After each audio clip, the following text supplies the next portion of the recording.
इस वीडियो में दी गई जानकारी सामग्री गणना की प्रामाणिकता या विश्वसनीयता की गारंटी नहीं है। सूचना के विभिन्न माध्यमों, ज्योतिष, पंचांग, प्रवचनों, धार्मिक मान्यताओं, धार्मिक ग्रंथों आदि से संकलित करके यह सूचना आप तक प्रेषित की गई है। हमारा उद्देश्य सिर्फ सूचना पहुंचाना है। पाठक या उपयोगकर्ता इसे सूचना समझकर ही ले। इसके अतिरिक्त इसके किसी भी तरह से उपयोग की जिम्मेदारी स्वयं उपयोगकर्ता या पाठक की ही होगी। नमस्कार दोस्तों, स्वागत है आपका हमारे YouTube चैनल सांसारिक जानकारी पर। हम आपको यहाँ पंडित प्रदीप जी मिश्रा द्वारा बताए गए उपाय जो वे अपनी कथा में बताते हैं, उनकी जानकारी देते हैं ताकि आपको एक ही जगह पर ही सारे उपाय मिल जाए। गुरु जी के बताए गए उपाय श्री शिव पुराण से जाने गए होते हैं, इसलिए निसंदेह भगवान शिव पे विश्वास रख कर करे। इस पुराण में शिव जी को वात्सल्य, दया और करुणा की मूर्ति के रूप में महिमामंडित किया गया है। इस पुराण का पाठ करने से भक्तों के अंदर भी ऐसे ही गुणों का संचार होता है, यानी भक्तों का चरित्र भी भगवान शिव की ही तरह बनने लगता है। जो भक्त शिव पुराण का विधि पूर्वक पाठ करते हैं, वो जीवन मरण के चक्र से भी मुक्ति पा जाते हैं। बुधवार का दिन प्रथम पूज्य देवता भगवान श्री गणेश को समर्पित होता है। इस दिन लोग व्रत रखते हैं और भगवान गणेश जी की पूजा करते हैं। भगवान गणेश जी भक्तों के लिए विघ्नहर्ता माने जाते हैं। बुधवार के दिन एक दंत दयावंत चार भुजाधारी भगवान गणेश जी की पूजा अर्चना करने से सुख, शांति और समृद्धि आती है। बुधवार के दिन रुपयों पैसों से जुड़ा कोई लेन देन नहीं करना चाहिए। ज्योतिष के जानकारों की माने तो इस दिन किसी को भी उधार देने या किसी से उधार लेने से व्यक्ति को आर्थिक परेशानियों का सामना करना पड़ सकता है। इसलिए बुधवार के दिन न तो उधार। गणेश जी को जब घर में प्रवेश दो, गणेश जी को जब घर में प्रवेश दो तो गणेश जी का मुख आपकी ओर महाराज, और जब गणेश जी को विसर्जन भी करो तो गणेश जी का मुख आपकी ओर। पीठ नहीं, पीठ नहीं। कई कई लोगों के घरों में गणेश जी की बहुत सारी फोटो हो जाती है। बहुत ध्यान दीजिएगा महाराज, कई कई लोग गिफ्ट में गणेश जी दे देते हैं। शास्त्र कहता है जिसने अपने जीवन काल में, आपको पहले भी कथा में कहा था, एक आंवले का वृक्ष, एक गणेश जी की मूर्ति, आंवले का वृक्ष, गणेश की मूर्ति, ये दो चीजें एक ऐसी हैं जिसको एक वो क्या बोलते हैं उसको, एक कुबेर का स्टेचू भी आता है जिसको कंधे पे पोटली रखी हुई स्टेचू आता है, गंजा बाबा रहे सो क्या बोलते हैं, हम लोग कहते हैं कुबेर स्टेचू बोलते हैं। ये भी गिफ्ट में नहीं दिया जाता महाराज। यदि गणेश की मूर्ति, गणेश की प्रतिमा, गणेश का फोटो हम किसी को गिफ्ट में दे देते हैं तो हमारे घर की संपदा, उस तारीख को लिखकर रखना, उसके बाद में धीरे धीरे छिन्न होने लगती है, संपदा टिकती नहीं। 1 रुपया कमाओगे, 1.25 रुपया खर्च हो। और घर के हर जगह पर गणेश जी की मूर्ति नहीं लगाना चाहिए। घर का फोटो, गणेश जी का फोटो हर जगह पर नहीं लगाना। जहां पूजन करते हो वहां लगा लो, जहां स्मरण करते हो वहां लगा लो, चल जाएगा। पर सारे घर में ना जाने कौन कौन सी दिशा में, और यहां तक कई लोग साल भर गणेश जी रखते हैं, तो उनसे भी निवेदन है साल भर गणेश जी रखो, मना नहीं है, पर गणेश जी रखना कौन सी दिशा में चाहिए उसका भी शास्त्र प्रमाण वर्णन करता है महाराज, उसका भी शास्त्र प्रमाण वर्णन महाराज। लाते समय गणेश जी का मुख आपकी ओर हो। कल से एक नियम लेना, शमी के वृक्ष की पत्ती, जैसे ये बेलपत्र होता है, शिव को और गणेश को बेलपत्र, शमी पत्र समर्पित होता है। आपको कथा में वर्णन किया था 33 कोटि देवताओं को भले बेलपत्र नहीं चढ़ेगा, पर 33 कोटि देवताओं को शमी पत्र चढ़ता है, और उसमें एक गणेश जी महाराज और एक बाबा भोलेनाथ, इन दोनों को शमी समर्पित होता है, शमी पत्र समर्पित होता है महाराज। कथा में पहले भी वर्णन किया, आज फिर आपको, ये शिवलिंग है, समझ लेना बहुत अच्छे से, जो आपको करना है रिद्धि सिद्धि पाने के लिए, संपदा को बढ़ाने के लिए। ये शिवलिंग है, ठीक है। ये गोल जलाधारी है, ये चरण से जल नीचे गिरता है। शंकर जी का पूरा परिवार शिवलिंग के आसपास में है। शंकर जी की 5 लड़कियां जो ऊपर से जल नीचे गिरा रही हैं, जया, विषहरा, शामरीबारी, दोतली और देव, ये शंकर जी की 5 लड़कियां, जिनका नाम लेकर सोने से रात्रि में नींद अच्छी आती है। एक एक बूंद जो ऊपर से गिरा रही हैं, ये शिव की 5 बेटी। जहां से जल नीचे गिरता है, शिवलिंग का जो जल नीचे जाता है, उसके राइट भाग में गणेश जी का स्थान, लेफ्ट भाग में कार्तिकेय का स्थान, बीच में शंकर जी की सबसे छोटी लड़की अशोक सुंदरी का स्थान।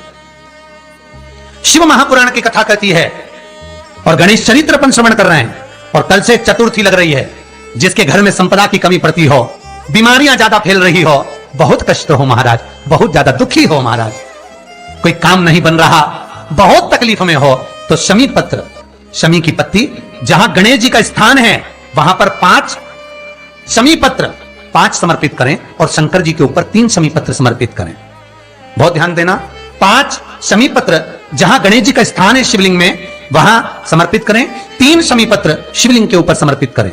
1 शमी पत्र शंकर जी की चौखट पर लेफ्ट भाग में, जाते समय आपका उल्टा हाथ, जब मंदिर से निकलो तो उल्टे हाथ पर लेफ्ट भाग में शंकर जी की चौखट पर समर्पित करें 1 शमी पत्र। और महाराज घी का दिया जहां लेफ्ट भाग में आपने शमी पत्र रखा है, मंदिर में ना दिया लगाकर बाहर की ओर जहां शमी पत्र रखा है उसके ठीक साइड में एक घी का दिया लगा दीजिए।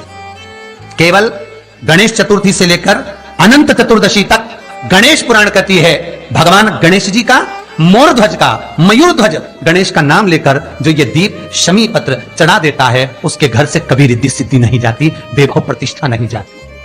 कर देखना, अगले साल तक आपका व्यापार कितना चलता है हमको बताना जरूर, करके देखो एक बार। गणेश पुराण का, शिव महापुराण का यह प्रसंग करिए, जीवन में उतारिए। चतुर्थी से लेकर अनंत चतुर्दशी तक गणेश जी का मूल स्थान, आपको गणेश जी की मूर्ति पे चढ़ाने का नहीं बोल रहा है। क्यों नहीं बोल रहा है? क्योंकि गणेश जी की आप प्रतिष्ठा करोगे तो वो टेम्परेरी है, 10 दिन के लिए कर दिया फिर वापस विसर्जन कर दिया। पर जहां शंकर मंदिर में बैठ गए, शिवलिंग स्थापित हो गया, वहां ना जाने कितने समय से शंकर की आराधना हो रही है, वहां गणेश जी सदा विराजमान है, सदा आराधना। और देखो ये 10 दिन में अगर आपने शमी पत्र बिल्कुल मन से समर्पित करा है ना, तो मेरा विश्वास कहता है, शिव महापुराण का, मेरे बाबा विश्वनाथ की कृपा कहती है, मेरा मन कहता है 10 दिन के अंदर आप शमी चढ़ाएंगे ना तो कुछ ना कुछ अच्छी खबर जरूर मिलेगी, ये पक्का है। पर हमें बताना जरूर, व्हाट्सएप पर हो, मैसेज जरूर करना कि क्या फायदा हुआ आपको 10 दिन के अंदर, बोलना जरूर, कर देखिए। शिव स्मरण, भगवान गणेश शिव। तीसरा क्रम, गणेश जी की मूर्ति जब लेकर आओ तो गले में जनेऊ के रूप में या कमर पर सर्प जरूर होना चाहिए। गणेश जी की मूर्ति में जनेऊ के रूप में सांप हो या कमर पर बंधा हुआ सांप हो, वो गणेश जी संपदा देने में पीछे हटते ही नहीं। गणेश जी की मूर्ति में कंधे पे जनेऊ के रूप में सांप हो या पेट पर, कमर पर सांप बंधा हो, तो संपदा देने में कमी नहीं रखी, अपार संपदा। शिव पुराण कहती है चाहे सोमवार करो, मंगलवार करो, बुधवार करो, एकादशी करो, प्रदोष करो, तुम्हारी मर्जी पड़े जो व्रत करो, पर तुम्हारे चेहरे पर उस व्रत में प्रसन्नता होना चाहिए। अगर चेहरे पर प्रसन्नता नहीं है, भगवान उस व्रत को स्वीकार नहीं करता। आज हरताली का तीज है, कल चतुर्थी है, पंचमी है, आप जो भी व्रत करो आपके चेहरे पर एक प्रसन्नता का भाव होना चाहिए कि मैं आनंद से भगवान को रिझाने के लिए ये व्रत कर रही, भगवान को पाने के लिए होना चाहिए भाई। अगर गणेश जी महाराज आपके घर में आ रहे हैं, भगवान कृष्ण आपके घर में आ रहे हैं, भगवान राम आपके घर में आ रहे हैं, सदगुरु आपके दरवाजे पर पधार रहे हैं, भगवान गणेश जी महाराज आपके यहां प्रवेश कर रहे हैं, तो दरवाजे के दोनों कोने पर, दोनों दीवार के साइड में 2 स्वस्तिक बनना चाहिए, एक हल्दी का, एक कुंकू का। और स्वस्तिक बनाकर जब गणेश जी प्रवेश करें आपके घर के अंदर, तब 2 घी के दिए दोनों ओर जलना चाहिए, रिद्धि सिद्धि के लिए। तब प्रवेश, मेरे गणेश जी महाराज सीधा चरण अंदर रखकर प्रवेश करिए और गणेश जी की स्थापना करिए। और स्थापना के समय पर 2 बिंदी, जहां गणेश जी बैठे साइड में कोई दीवार हो तो एक हल्दी की, एक कुंकू की बिंदी जरूर लगाएं। क्यों? जब आखिरी दिन हम अनंत चतुर्दशी के दिन गणेश जी को जब विदा करें तो ये रिद्धि और ये सिद्धि, ये कुंकू और हल्दी की बिंदी नहीं, ये रिद्धि और सिद्धि है। बहुएं हमारे घर में रह जाए, भले बेटा काम पर चले जाए। क्या होता है, रिद्धि सिद्धि हम साथ में गणेश जी के विसर्जन कर देते हैं। अगर बिंदी नहीं लगाते तो रिद्धि सिद्धि गणेश जी के साथ चली जाती है। अगर 2 बिंदी हमने दीवार पर लगा दी तो वो रिद्धि सिद्धि घर में रह जाती है, गणेश जी जरूर विसर्जन हो। कितना सुंदर कहा है। जिस व्यक्ति को ब्लड प्रेशर की बीमारी रहती हो, ऊपर नीचे ब्लड प्रेशर होता रहता हो, तकलीफ भोग रहे हो, बहुत कष्ट में हो, बार बार पसीना आ जाए शरीर पर, कुछ ना करिए, 1 लोटा पानी भरो, 7 पत्ती नीम की डालना। काय की डालना? नीम, कड़वी नीम, मीठी नीम नहीं, कड़वी नीम। 7 पत्ती नीम की डाल लो और 7 उसमें बेलपत्र डाल लो। जिस व्यक्ति का ब्लड प्रेशर हाई हो, लो हो, उसके कमरे में उसको प्लेट से ढककर रख दीजिए। सुबह स्नान कर कर वही व्यक्ति जिसका ब्लड प्रेशर ऊंचा नीचा होता है उसको शिव जी को समर्पित करना। शिव को चढ़ाकर उसी का पानी 7 बार उसी स्थान पर ग्रहण कर लेना। व्यक्ति का ब्लड प्रेशर बराबर हो जाता है। मात्र लगभग अगर सोमवार कर रहे हो तो 11 सोमवार करो, प्रतिदिन नियम से कर रहे हो तो 15 दिन कर लो, उसमें बराबर। फिर कभी जिंदगी में ब्लड प्रेशर की बीमारी चली ही जाती है, कोई दिक्कत नहीं करिए। जैसे घुटने का रोग वाला व्यक्ति, ये जितनी माताएं ऊपर बैठी हैं इनको घुटने में तकलीफ होगी इसलिए बैठी हैं। शिव महापुराण की कथा कहती है शिवरात्रि के दिन रात को 12 बजे शंकर जी के मंदिर में चढ़ी हुई बेलपत्र उठाकर शिव मंदिर का शिखर देखकर 12 बजे रात को उस बेलपत्री को चबा चबा कर खा लो, जिंदगी में कभी घुटने का दर्द रहता ही नहीं, कभी जिंदगी में नहीं रह सकता। अगर डॉक्टर बोल दे कि घुटना बदलो तो पहले ये प्रैक्टिकल करके देखना शिव पुराण का। डॉक्टर बोले कि ये दवाई खाओ वो दवाई खाओ, पहले ये दवाई खाकर देखो शिव पुराण। प्रैक्टिकल जरूर करो। और हम तो कहते प्रैक्टिकल भी अगर काम नहीं चलता। एक महाराज प्रवचन दे रहे थे, प्रवचन में कह रहे थे भैया शराब नहीं पीना चाहिए, गंदा नाली का पानी है, गटर में पड़ा हुआ पानी है, मत पियो, पी पी के बर्बाद हो जाओगे। उसी में महाराज का पहचान वाला बेटा था, उठ के खड़ा हो गया, ओ महाराज तो इतनी बड़ी बड़ी बात कह रहा, तेरा सग्गा भाई पी के तो गटर में पड़ा है, नाली में पड़ा है, और तू हमें ज्ञान दे रहा है। महाराज जी को क्रोध नहीं आया। महाराज जी ने कहा भैया देख मैं भी प्रवचन दे रहा हूँ, मेरा भाई भी प्रवचन दे रहा है, बस अंतर इतना है मैं मुंह से समझा रहा हूँ, मेरा भाई प्रैक्टिकल करके दिखा रहा। मन तेरा तू कैसे समझेगा, या तो मुख से समझ जा या प्रैक्टिकल देख के समझ जा। तो आपसे निवेदन है प्रैक्टिकल जरूर करो, प्रैक्टिकल करे भी करना है जरूर। ये भान होना चाहिए, कहीं हो सके सियोर वाला महाराज झूठ तो नहीं बोल रहा। इसलिए शिवरात्रि के दिन, मुख्य शिवरात्रि के दिन रात को 12 बजे शंकर पे चढ़ी हुई बेलपत्र जिस शंकर के मंदिर की उठाओगे उसी शंकर मंदिर का शिखर देखकर चबा चबा कर खाइए। कभी जिंदगी में घुटने का रोग नहीं हो सकता जिंदगी भर। पर इसका मतलब नहीं कि तुम्हारे घुटने चालू हो जाए तो तुम शॉपिंग मॉल में ही बैठी रहो।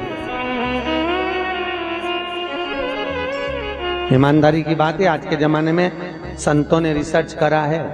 क्या रिसर्च करा कि जितनी जितनी बूढ़ी बूढ़ी सासें हैं वो तो सब नरक जा रही हैं और बहुएं बेकुंठ जा रही हैं। तो सासों ने सोचा कि भाई हम नरक काय को जा रहे हैं, बहुएं काय को बेकुंठ, बहू तो घर में रहती है और हम तो इतनी कथा भागवत में जाए, हम तो इतनी कथा सुनते हैं, बूढ़ी बूढ़ी माताएं कहती हैं तो हमें बेकुंठ जाना चाहिए, तो बहू क्यों बेकुंठ जा रही है, हम नरक काय को जाए। तो संतों ने रिसर्च करा कि जितनी बूढ़ी बूढ़ी माताएं कथा में जाती हैं इन सबको घर की याद बनी रहती है। मैं फ्रिज में दूध रखी आई, ना जाने क्या कर रही होगी, क्या पता क्या मालूम क्या कर रही होगी, छोरा आया होगा, रोटी बनाई होगी कि नहीं बनाई होगी। और जितनी घर में बहुएं रहती हैं वो उनसे कोई भी पूछता कि मम्मी कहाँ गई, अरे सालासर भवन में शिव महापुराण की कथा चल रही है, अग्रवाल जी करा रहे हैं। अच्छा आज कथा का दूसरा दिन है, सियोर वाला महाराज आया, उसे कथा ही कथा की बात बहू कर रही और बूढ़ी बूढ़ी अम्मा यहाँ बैठ के दूध और चाय को याद कर रहे। इसलिए भगवान ने कहा तू नरक वो स्वर्ग जा, जा, जा, जा। इसलिए निवेदन है आपसे, मन चित्त वृत्ति बुद्धि सब शिव में लगा कर बैठो। हर हर, अरे हाथ तो उठाओ, दीन बंधु दयालु। अगर तुम हाथ नहीं उठाओगे वो उठा लिया तो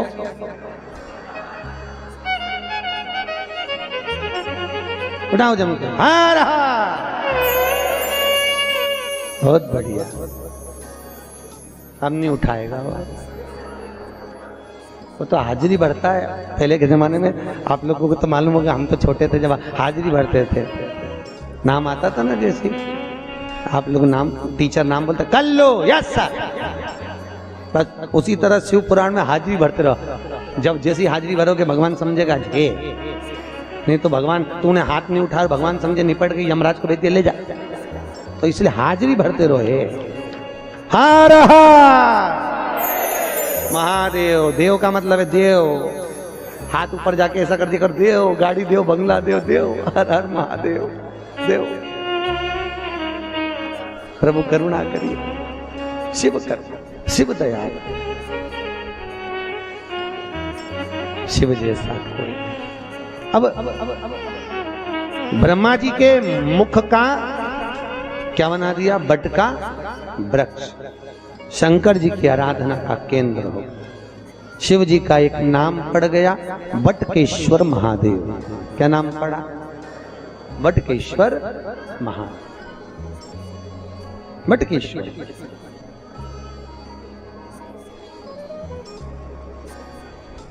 बटकेश्वर महादेव, शास्त्र कहता है जिस व्यक्ति को जीवन में कोई चर्म रोग हो गया हो, चमड़ी का कोई रोग हो गया हो, गाय की गोबरी, गोबरी जानते हो? अलूनी गोबरी। अलूनी गोबरी का मतलब एक कंडा अलग बात है, उसको थाप थाप के बनाते हैं गोबरी को।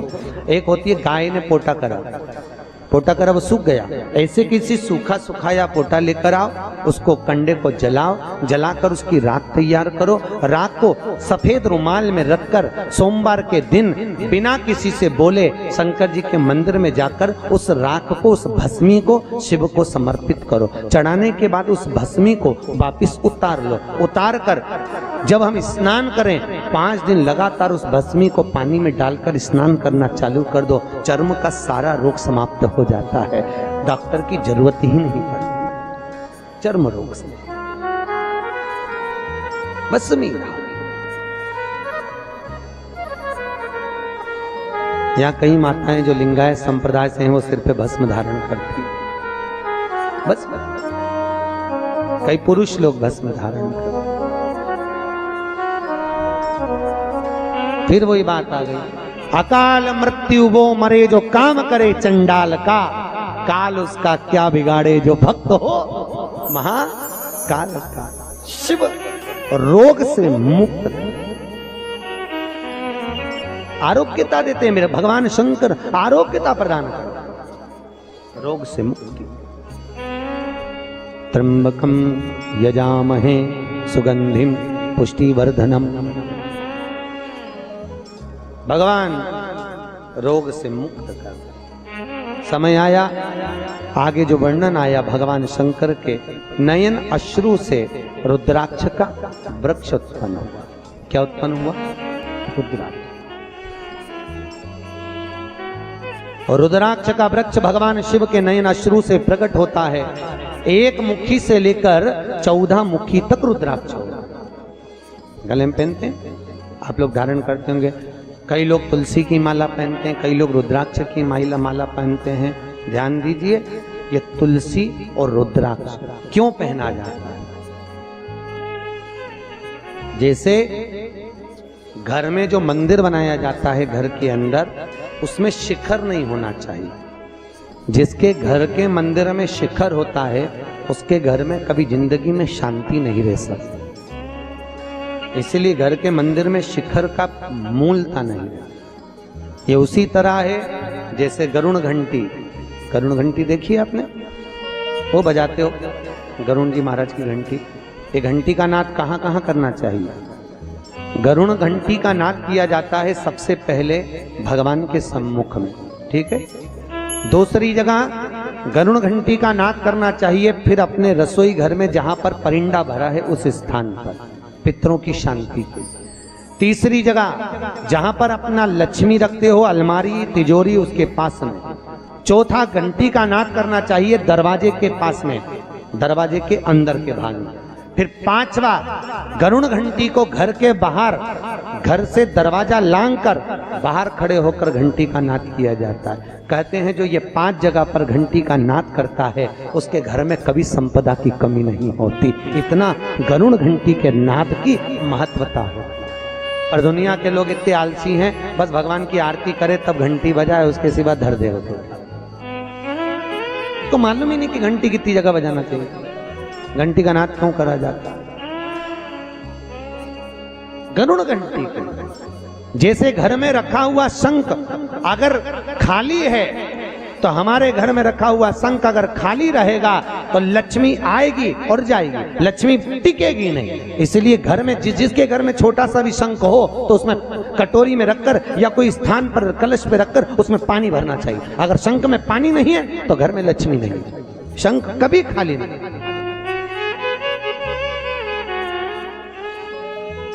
33 करोड़ देवी देवता में केवल एक भगवान शंकर हैं जिनके ऊपर शंख का जल नहीं चढ़ता। केवल एक शिव शंकर के ऊपर शंख का जल नहीं चढ़ता, क्योंकि शंकाचूर राक्षस को भगवान शिव ने मारा था और शंकाचूर राक्षस की हड्डी से शंख जाति का निर्माण हुआ था, इसलिए शंख का जल शिव जी पे नहीं चढ़ता। शास्त्र कहता है जो भूल से भी शंख का जल शंकर को समर्पित कर देता है 1000 ब्राह्मण की हत्या के बराबर उसको दोष लग जाता है, इसलिए शंख का जल शंकर को समर्पित नहीं। जिस व्यक्ति को नलियां चौक हो गई हों, डॉक्टर ने बोला बाईपास कराना पड़ेगा, उसको कुछ नहीं करना चाहिए। 7 बेर, बेर जानते हो क्या बोलते हैं यहाँ पर? बेर बोलते हैं। 7 बेर प्रत्येक शिवरात्रि को शंकर जी के ऊपर समर्पित करना चालू कर दो। 7 बेर, जिंदगी में कभी बाईपास कराने की जरूरत नहीं पड़ेगी, केवल 7 बेर। उसमें से 1 बेर 7 बेर चढ़ाओ, 1 बेर उठा के लाओ और वो व्यक्ति को खिला दो जिसको बाईपास के लिए डॉक्टर ने बोला है। फिर दूसरी बार चेक करवाना, वो खुद कह देगा कि बाईपास की जरूरत ही नहीं है, नाड़ियां क्लीन है एकदम। अटैक की बीमारी नहीं होती, हार्ट अटैक नहीं आता उस व्यक्ति को जिसने प्रत्येक हर महीने की शिवरात्रि पर 7 बेर शिव को समर्पित करना चालू कर दिया, उसको कभी अटैक नहीं आ सकता, हार्ट अटैक की बीमारी नहीं। हमारा शिव दयालु। तो दोस्तों, यहाँ पे हमारी वीडियो समाप्त हुई। उम्मीद करती हूँ हमारी ये जानकारी आपको जरूर पसंद आई होगी। हमारी वीडियो को लाइक जरूर करें और हमारे चैनल को सब्सक्राइब और शेयर करना ना भूले। जय श्री राम।